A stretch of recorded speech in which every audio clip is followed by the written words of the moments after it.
Hi friends, இன்றைக்கி September 27 இன்றைக்கி Pandian store season 2ல் என்ன நடக்குதுன்னு சொல்லிட்டு பார்க்கலாமா. நேற்று ராஜி கலக்குன்னு கலக்கிட்டாங்க. நேற்றுன்னு இல்லைங்க, ஒரு வாரமாகவே ராஜி தான் சக்கப்போடு போட்டுட்ருக்காங்க. அவ்வளோ சூப்பராக இருந்துச்சு. இன்றைக்கி பார்த்திங்கன்னா என்ன நடக்குதுன்னா, இங்கே சக்திவேல் வீட்டை தான் காட்டுறாங்க. அங்கே பார்த்திங்கன்னா இவர் குமார் சொல்கிறார் இல்லையா, இல்லை நான் கடத்தலை அப்படின்னு சொன்னதும் பலார்னு ஒரு அறை விட்டுறாரு முத்துவேலு.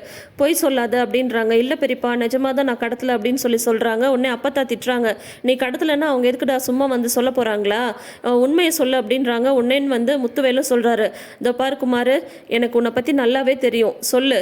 ஏன்னா நீ அந்த சரவண பையன் கல்யாணத்துக்கு முன்னாடி நாள் நீ என்கிட்ட கேட்ட, நான் ஏதாவது அவங்கள செஞ்சிடவா பெரியப்பா அப்படின்னு சொல்லிட்டு கேட்டேன். அதுக்கே நான் என்ன பதில் சொன்னேன் அப்படின்னதும் உடனே எதுவும் செய்ய வேணான்னு சொன்னீங்க அப்படின்னு சொல்லிட்டு சொல்கிறாரு. நான் சொன்னேன்ல, ஆனால் இப்போ இந்த மாதிரி ஒரு விஷயம் வந்திருக்குன்னா கண்டிப்பாக நீ தான் ஏதோ செஞ்சுருக்க, எனக்கு தெரியும், உண்மையை சொல்கிறியா இல்லையா அப்படின்ட்டு இன்னும் 2 தடவை அடிக்கிறாரு. உடனே இவருக்கு சக்திவேலுக்கு கோவம் வந்துடுது.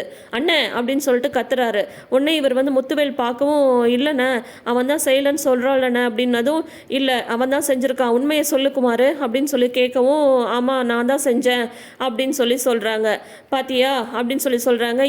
ஏண்டா உன் புத்தி இந்த மாதிரி கெட்டு போயிருக்கு, அவன் உன் தங்கச்சிடா, அவளை போய் நீ கடத்திருக்க, உனக்கு கொஞ்சமாவது அறிவு இருக்கா அப்படின்னு சொல்லிட்டு பாட்டி திட்டுறாங்க. மாரியும் அதே தான் திட்டுறாங்க. உடனே அது குமார் சொல்கிறாங்க, பின்ன என்ன பெரியப்பா, நம்ம வீட்டில் இந்த ராஜி கல்யாணம் ஏற்பாடு பண்ணிட்டு இருந்தப்போ நம்ம எவ்வளோ சந்தோஷமாக எவ்வளோ ஒரு இதாக இருந்தோம். ஆனால் இவ ஓடி போனதுனால நம்ம வீடே நில குழஞ்சி போயிடுச்சு.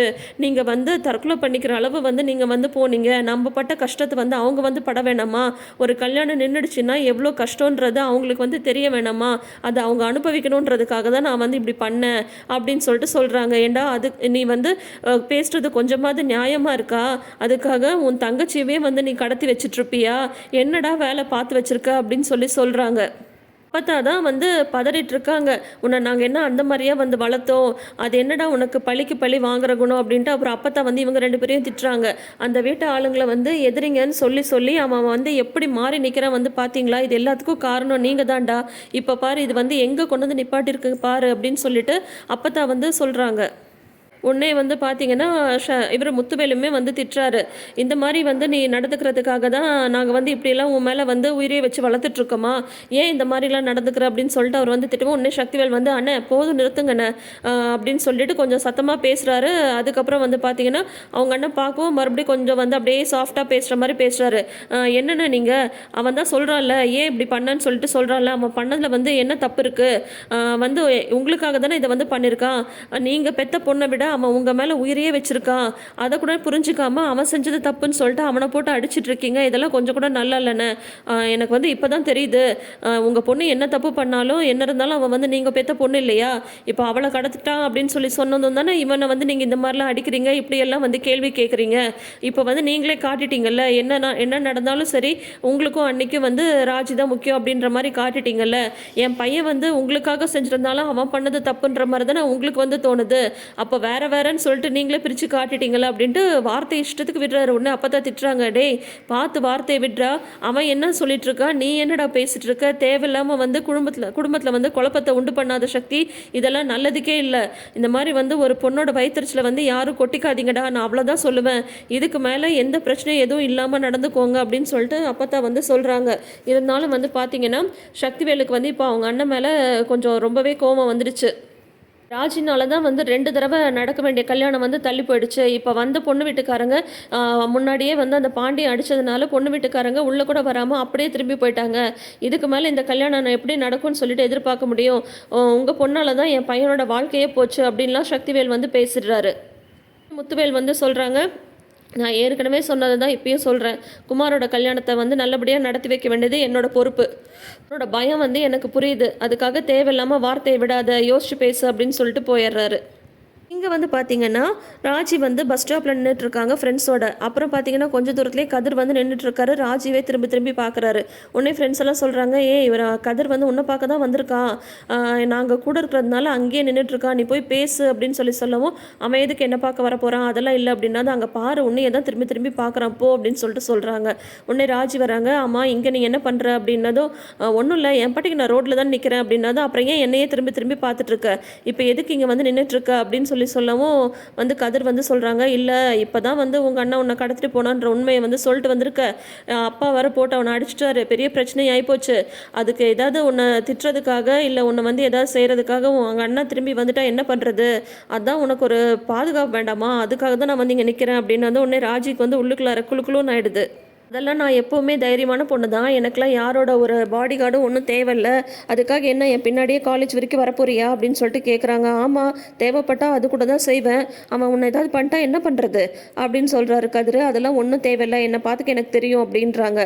அதெல்லாம் ஒன்றும் தேவையில்லை, நீ பாட்டுக்கு நீ போய் இரு, நான் வந்து கூடயே இருந்து பார்த்துக்கிறேன் அப்படின்னு சொல்லிட்டு கதிர் வந்து சொல்லவும் உடனே ராஜிக்கு வந்து அது ஹாப்பி ஆகிடுது. இதே இன்சிடென்ட் தான் அங்கே மீனாவோட ஆஃபீஸில் நடக்குது. பார்த்தா மீனா வந்து சும்மா ஃபைலை பார்த்துட்டே ஜன்னல்கிட்ட வந்து நிற்கிறாங்க. பார்த்தா செந்தில் வந்து நின்றுட்டுருக்காரு. இவர் இதுக்கு இந்நேரத்துக்கு வந்து இங்கே நின்றுட்டுருக்காரு, இன்னும் ஆஃபீஸ் முடிகிற டைம் கூட இல்லையே அப்படின்னு சொல்லிட்டு இவங்க எதுவும் காட்டிக்கல. அப்புறம் ஆஃபீஸ் முடிஞ்சதும் வந்துட்டு வெளியில் வராங்க. போலாமா மீனா அப்படின்றாங்க. ஏங்க எப்போங்க வந்தீங்க அப்படின்னு சொல்லிட்டு கேட்குறாங்க மீனா. தோ இப்போ தான் வந்தேன் அப்படின்றாங்க. ஓ அப்படியா, அங்கே பார்த்தீங்களா ஒரு ஜன்னல் இருக்குது அப்படின்றாங்க.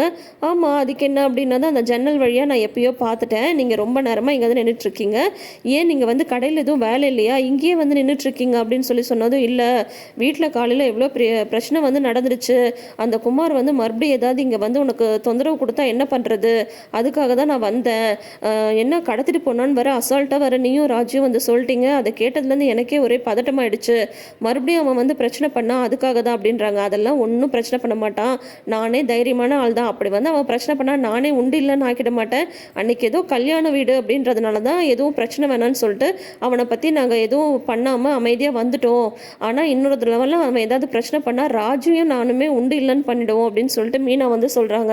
சரி, எது எப்போ இருந்தாலும் சரி, நீ கொஞ்சம் நாளைக்கு தனியாலாம் வர வேணாம் போவேணாம், நானே கொண்டு வந்து விட்டுட்டு நானே உன்னை ஆஃபீஸ்லேருந்து கூட்டிகிட்டு போகிறேன் அப்படின்னு சொல்லிட்டு செந்தில் வந்து சொல்கிறாரு. உன்னை மீனாக்கும் பார்த்தீங்கன்னா ஒரே குஷி ஆகிடுது, ஆஹா நம்ம மேலே இவ்வளோ அக்கறையாக இருக்காங்களே அப்படின்னு சொல்லிட்டு. அப்புறம் பார்த்தா எங்கள் வீட்டில் கோமதி வந்து டைனிங் டேபிளில் ஒரு ரவுண்ட் டேபிள் கான்ஃபரன்ஸ் போட்டிருக்காங்க. ராஜி, மீனா, தங்கமேல, அரசி 4 பேர் இருக்காங்க. கோமதி திட்டி தீக்குறாங்க, கூட பிறந்தவங்களா அவனுங்களாம் ஒரு மனுஷனுங்களா, இந்த மாதிரி வந்து பெத்த பொண்ணையே வந்து பையன் கடத்திருக்கான்னு தெரிஞ்சும் பேசாமல் நின்றுட்டு இருக்காங்க, அவன் பையன் பண்ணது தான் கரெக்டுன்ற மாதிரி எங்கள் அண்ணகாரன் பேசிகிட்டு இருக்கான், ஏய் உன் சித்தப்பாட்ட சொல்லி வையே, இப்படியே இருந்தாலும் அவ்வளோதான், இந்த கத்தி வச்சு உடஞ்சி எடுத்துருவேன் அப்படின்றாங்க கோமதி.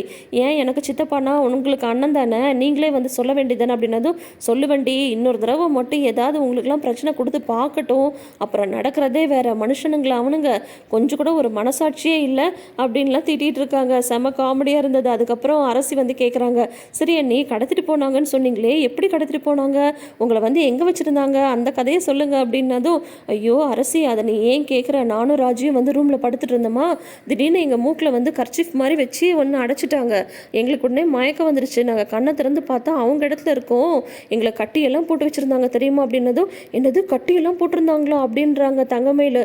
ஆமாம், பின்ன எல்லாம் கட்டியெல்லாம் போட்டு வச்சுருந்தாங்க, அப்புறம் தான் வந்து தெரிஞ்சது இவங்க தான் வந்து கடத்தினாங்க அப்படின்னு சொல்லிட்டு இருக்காங்க, எனக்கு நடந்த விஷயத்தெல்லாம் சொல்கிறாங்க அப்படின்னதும், ஏண்டி உங்களை கட்டி வச்சுருக்காங்கன்னா உங்களுக்கு எவ்வளோ தைரியம் இருக்கும் அப்படின்னு சொல்லிட்டு கேட்க, ஆமாம் எல்லாம் வந்து அந்த குமாரோட அப்ரண்டைஸுங்க, அவங்க சொன்னாங்கன்ற மாதிரிலாம் செஞ்சுருக்காங்க, எவ்வளோ தைரியம் தான் மண்டபத்துக்குள்ளார வந்து கடத்திட்டு போயிருப்பாங்கல்ல அப்படின்னதும் உடனே தங்கமேல் சொல்கிறாங்க. ஆனால் எனக்கு ஒரு சந்தேகம், உங்கள் 2 பேரையும் எதுக்கு அவங்க கடத்தினாங்க அப்படின்னு சொல்லும்போது உடனே மீனா சொல்கிறாங்க, அந்த இடத்துல தான் ஒரு ட்விஸ்ட்டு நடந்திருக்கு அப்படின்றாங்க. என்ன ட்விஸ்ட்டு அப்படின்னு சொல்லிட்டு தங்கமேல் வந்து பாவமாக கேட்குறாங்க. ஆக்சுவலாக அவங்க கடத்த வந்ததே எங்களை கிடையாது அப்படின்னு சொல்கிறாங்க.